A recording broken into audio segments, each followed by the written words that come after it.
औज़ुबिल्लाहिमिनश्शैतानिर्रजीम बिस्मिल्लाहिर्रहमानिर्रहीम। अस्सलाम वालेकुम। कैसे हैं आप सब? उम्मीद करती हूँ कि आप सब ठीक होंगे और आपकी दुआओं से मैं भी बिल्कुल ठीक हूँ। तो जी हाँ जी, कैसे गुज़र रही आपकी ईद?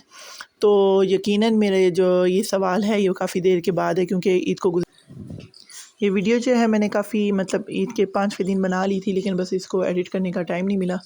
तो आज मैं एडिट करके इसको जो है लगा रही हूँ। खैर जी, यहाँ पे मैं आपको साथ जो रेसिपी शेयर करने वाली हूँ वो बहुत ही मज़ेदार, यमी और ख़ास तौर पे बच्चों और बड़ों दोनों की फ़ेवरेट है।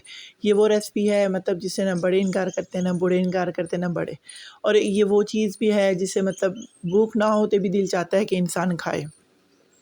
जी हाँ, थंबनेल से तो आपको पता चल ही हो गया होगा कि आज मैं आपके साथ शेयर करने वाली हूँ बीफ मैकरोनी।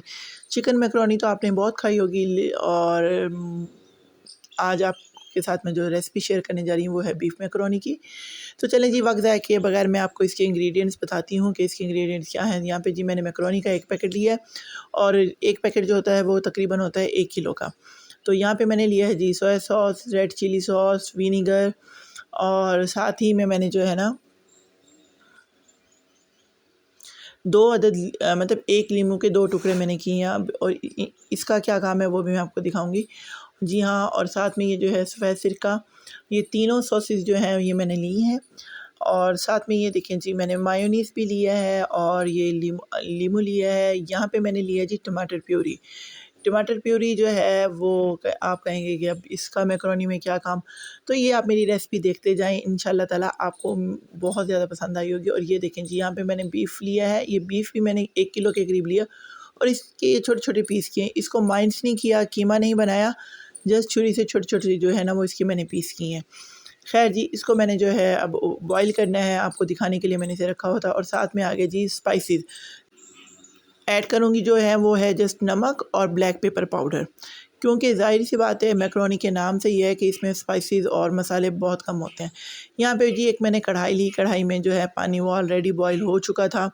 तो ये देख लें पानी, अब ये मत पूछिएगा कि पानी कितना डाला, पानी अपने हिसाब से डाल लीजिएगा कि इतना डालें कि ये डिप हो जाए।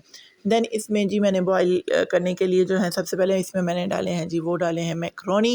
मैकरोनी डालने के बाद इनको अच्छे से हिलाते हैं, क्योंकि ये मैदे के बने होते हैं, मैदे और चावल और इस तरह की सूजी के, तो ये फ़ौरन ही नीचे चिपक जाते हैं।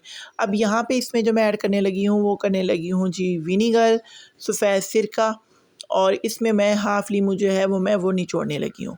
अब इसका मतलब ये है कि मैं क्यों निचोड़ रही हूँ, ये आपका सवाल होगा। चले मैं ख़ुद ही आपको जवाब देती हूँ। इस वजह से कि ये खिले खिले से बने, और ये जो है ना आपस में चिपके ना। जब हम इन्हें बॉईल करके रखेंगे तो ये आप देखिएगा ये बिल्कुल नहीं तो इसमें वो होंगे, और ये बिल्कुल खिले खिले से बनेंगे, और थोड़ा इनके टेस्ट में भी फ़र्क आएगा। जैसे हम खाते हैं ना फीका स्पन सा होता है, वो नहीं होता। यहाँ पे 1 टेबल स्पून मैंने डाला था वो ऑयल डाला था। तो और साथ में इसमें जो मैंने ऐड करना था वो मैंने किया था नमक। ठीक है, ये देखें नमक। नमक इतना रखना है कि आगे हमने जाके जब इसकी ग्रेवी बनानी है तो उसमें भी ये काम आना है। साथ ही में जी ये देखिए सेकंड चूल्हा जल रहा है, उसमें मैंने कुकर में चढ़ा दिया था अपना बीफ। और ये देखें जी इतनी उस पे मैंने मीडियम फ्लेम पे मैंने जो है ना इसको चढ़ा दिया था। तो यहाँ पे जी मेरे जो बीफ को था वो भी उसकी सीटी बज चुकी थी, और यहाँ पे जो थे मेरे मैकरोनी जो थे वो भी ऑलमोस्ट डन हो चुके थे।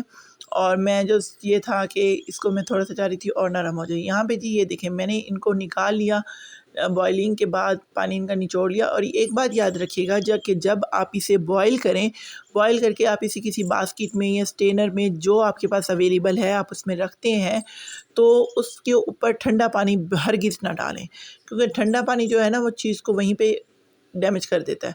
तो आप देख सकते हैं कि इसमें ये देखें ये बिल्कुल ही खिले खिले से बनेंगे, आपस में बिल्कुल नहीं चिपके। और ये देखें फॉर एग्ज़ाम्पल अगर चिपक भी जाएँ, यहाँ पे मैं आपको उठा के दिखा रही हूँ, चिपक भी जाएँ तो उसे इस तरह से ऊपर से फैला दें, ताकि जो है उसमें कोई अगर चिपके भी हों तो वो आपस में ख़ुद ही जुड़ जाएँ।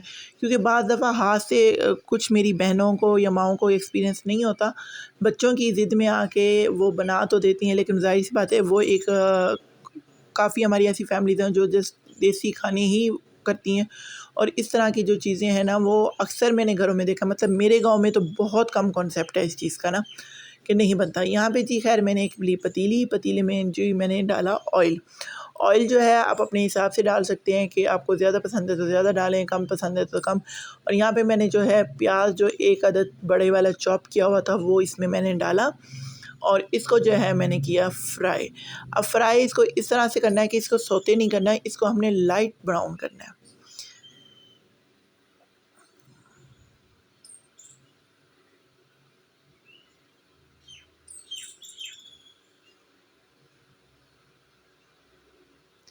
यहाँ पे जी इसको ब्राउन करने के बाद जो है अब इसमें जो हमारी जो सेकंड बारी थी वो थी लहसुन अदरक का पेस्ट डालने की। आई थिंक मैंने आपको इंग्रेडिएंट्स में बताना भूल गई कि आप इसमें चाहें तो जस्ट लहसुन का भी पेस्ट डाल सकते हैं और अदरक का भी डाल सकते हैं, लेकिन ये बीफ है, बीफ का ये होता है कि थोड़ी सी इसकी स्मेल का इशू होता है, तो ट्राई किया करें कि बीफ में जो है ना थोड़ी अदरक डाल दिया करें, क्योंकि आप लोग कहते हैं कि गर्मी बहुत ज़्यादा है तो इस तरह की वो तो खैर अदरक तो है, वो हाजमे को भी दुरुस्त करती है और इसके बड़े फ़ायदे हैं, वो फिर इंशाल्लाह ताला किसी दिन बताऊँगी। तो यहाँ पर जी मैंने अदरक लहसुन का ये देखें पेस्ट डाल दिया और इसको अच्छे से किया मैंने मिक्स। सिंपल है, कोई इतनी मुश्किल नहीं है, कोई इतनी वो नहीं है, लेकिन ये है कि ये वो चीज़ है जो कि बच्चों के लिए ख़ुसूसी हेल्दी है और ख़ास तौर पे उन लोगों के लिए जो घर में मरीज़ हैं या बुज़ुर्ग हैं, जो मतलब रिवायती चीज़ें खा खा के दलिया खिचड़ी उनका पेट ख़राब हो जाता है या मुँह का जायका ख़राब हो जाता है, ये उनके लिए बड़ी हेल्दी चीज़ है। तो सोचा मैं आपके साथ शेयर कर दूँ। तो यहाँ पे इसमें मैंने ऐड की थी टमाटर प्यूरी ऐड करने के बाद देखें लें ये इसकी ग्रेवी जो है ना बिल्कुल नरम सी बन रही है ना। अब इसकी टमाटर प्यूरी को भी ये देखें तकरीबन ये भुनाई के करीब थी। भुनाई का हमें कैसे पता चलता है? भुनाई का हमें इस तरह से पता चलता है कि चीज़ जो होती है, भले टमाटर प्याज जो भी हो, वो इकट्ठी होना शुरू हो जाए और साइड से जो है ना वो ऑयल निकलना शुरू हो जाए। इसमें जी मैंने स्पाइसेस डाले हैं। स्पाइसेस में है मेरे पास काली मिर्च और नमक, इसके अलावा और मैंने कुछ नहीं डाला। आप देख सकते हैं कुछ लोग जो हैं इसमें चाइनीज़ सॉल्ट डालते हैं, कुछ इसमें चिकन क्यूब्स डालते हैं, कुछ इस तरह से, वो जिस तरह से वो है, लेकिन यहाँ पे मैं सिंपल बना रही थी बीफ मैकरोनी, तो बीफ मैकरोनी के लिए ये चीज़ें थी एनफ। और यहाँ पे जी मैंने डाला वाइट विनीगर, सफ़ेद सिरका डाला वो 1 टेबलस्पून, 1 टेबलस्पून ही इसमें मैंने जो था रेड चिली सॉस डाला, साथ ही इसमें मैंने जो डाला है वो डाला था सोया सॉस। सोया सॉस यहाँ पे मैंने 2 टेबलस्पून डाले, अगर आपको ज़्यादा पसंद है तो ज़्यादा भी डाल सकते हैं, कम पसंद है तो कम भी डाल सकते हैं। लेकिन यहाँ पे जो है मैंने अब इसमें ऐड किया था मैंने यहाँ पे बीफ का जो आपको मैंने पहले बता चुकी हूँ कि मैंने किया था इसे बॉयलिंग में इसका ये था कि इसमें जस्ट मैंने हल्का सा नमक डाला था और पानी डाला था बॉईल करने में, और इसमें मैंने कोई चीज़ नहीं ऐसी डाली थी जिससे जो है मतलब कोई ज़रूर थी, क्योंकि लहसुन वगैरह मैंने इसी में डालने थे और सारा कुछ मैंने इसी में डाल दिया। देन जो है इसमें जो है ये देखिए मैंने इसकी की अच्छे से कस के बुनाई। थोड़ा सा यहाँ पे मेरी लाइट का इशू चल रहा था क्योंकि बारिश हुई थी और लाइट जो थी वो थी नहीं, तो अंधेरा था किचन में, लेकिन ये था कि मैंने बनाना तो लाजमी था, तो फिर मैंने सोचा चलें जैसे भी है मैं बना लेती हूँ। तो इस चीज़ को थोड़ा सा अवॉइड कीजिएगा।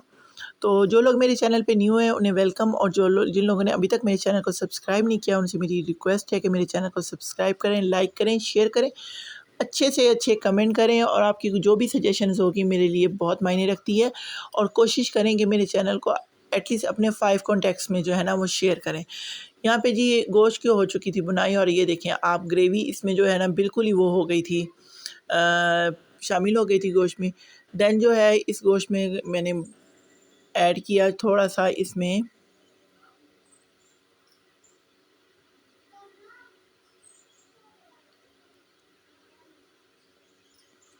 मायोनीज़। अब मायोनीज़ जो है ऑप्शनल है, डालना चाहें तो डाल लें, ना डालना चाहें तो ना डालें, लेकिन ये है कि मुझे मायोनीज़ बहुत पसंद है तो इस वजह से मैंने थोड़ा सा इसमें डाल दिया। थोड़ा डालने का मकसद सिर्फ यही था कि इसमें ऑलरेडी जो घी था गोश्त का भी और जो मैंने डाला हुआ था वो भी ना, तो उसमें ये देखें इसकी मैंने मायोनीज़ की बिल्कुल भुनाई नहीं करनी। देन इसमें मैंने ऐड किए मैकरोनी। मैकरोनी का आप देख सकते हैं, ये देखें इस तरह से ना, और इसमें मैंने 1 प्याली जो ऐड की वो मैंने की है यखनी, जो मैंने गोश्त बॉईल किया था ये उसकी थी यखनी, क्योंकि वो बिल्कुल खुश्क सा था मटीरियल। और उसके बाद जो है आँच मैंने यहाँ पे कर दी थी जी फुल, ताकि जो है ये बिल्कुल बैठ ना जाए या कुछ इस तरह से ना हो। साथ ही में जो है मैंने इसको कर दिया था मतलब अच्छे से हिलाना शुरू कर दिया था। 2 मिनट हिलाने के बाद मुझे जब यकीन हो गया कि पानी जो है अब तकरीबन इसका ख़त्म हो चुका है, क्योंकि जब मैकरोनी को हम बॉईल करके रखते हैं तो काफ़ी खुश्क हो जाती है। तो जी लीजिए, मेरी मैकरोनी तैयार है। उम्मीद करती हूँ कि मेरी आज की रेसिपी आपको पसंद आई होगी। अगर पसंद आई है तो प्लीज़ इसे लाइक, शेयर और कमेंट करें, और अभी तक मेरा चैनल को सब्सक्राइब नहीं किया तो प्लीज़ मेरे चैनल को सब्सक्राइब करते हैं। मिलते हैं नेक्स्ट वीडियो में किसी अच्छी सी रेसिपी के साथ, और खुश रहें, खुशहाल रहें, तब देखते रहें मेरा चैनल। तब तक के लिए अल्लाह हाफ़िज़।